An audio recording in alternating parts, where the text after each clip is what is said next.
एक लड़की अपने हाथ पर एक सुसाइड नोट लिखती है। वह लिखती है, मैं अपनी समझ से सुसाइड कर रही हूँ, किसी का कोई दबाव नहीं है, मेरा जिंदगी से मोह खत्म हो गया है, यही कारण है कि मैं अपनी जान दे रही हूँ।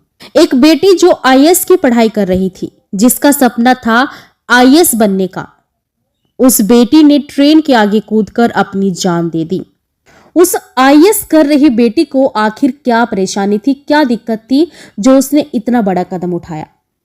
नमस्कार, मैं हूं दीप और आप देख रहे हैं गांव की आवाज न्यूज। दोस्तों, आज की जो यह घटना है वह उत्तर प्रदेश राज्य के आजमगढ़ जिले के कप्तानगंज इलाके के बिलारी गांव की है। इस गांव में हरिशंकर यादव नाम का एक व्यक्ति रहता है।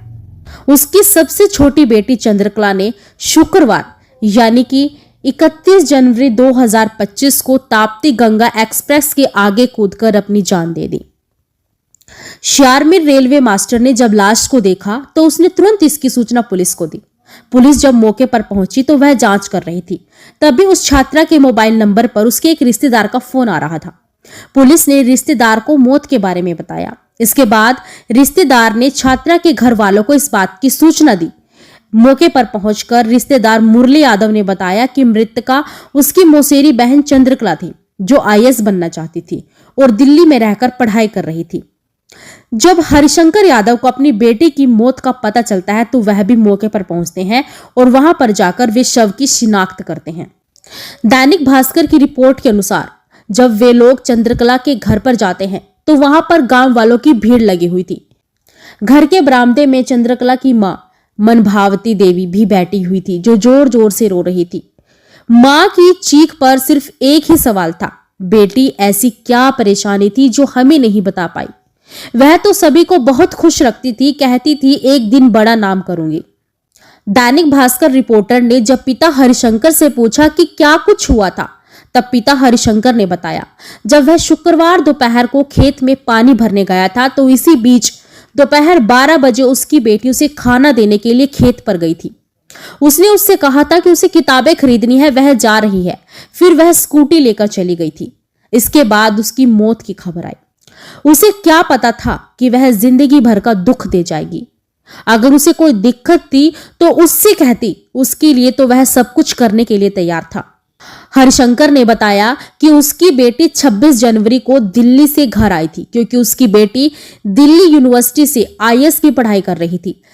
27 जनवरी को वह अपनी बेटी और पत्नी के साथ प्रयागराज कुंभ मेले में स्नान करने भी गए थे।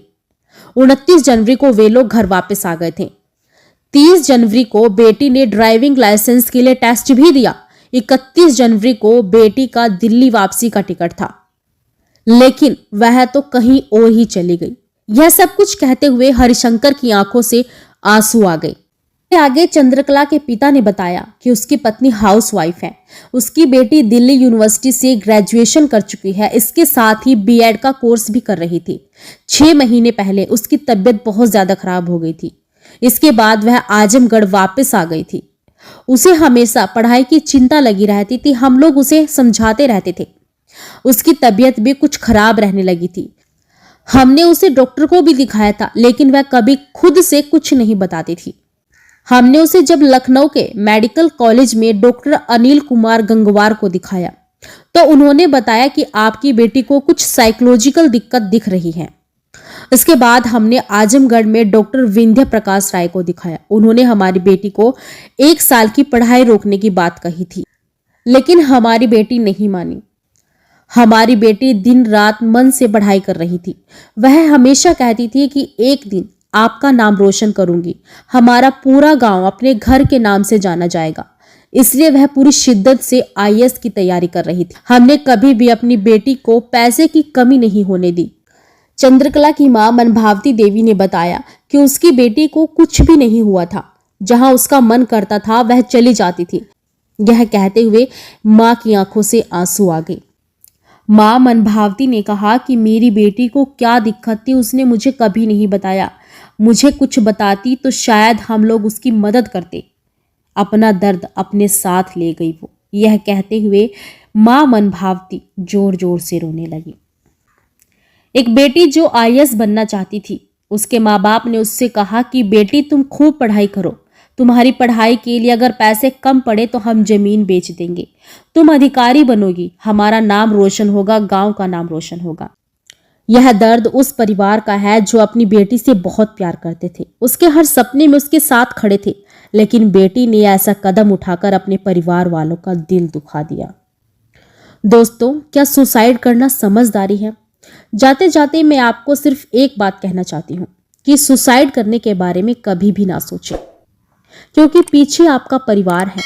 अगर आप अपनी जिंदगी को खत्म कर लेते हैं तो पीछे से आपके परिवार वाले बहुत दुखी होते हैं। नमस्कार।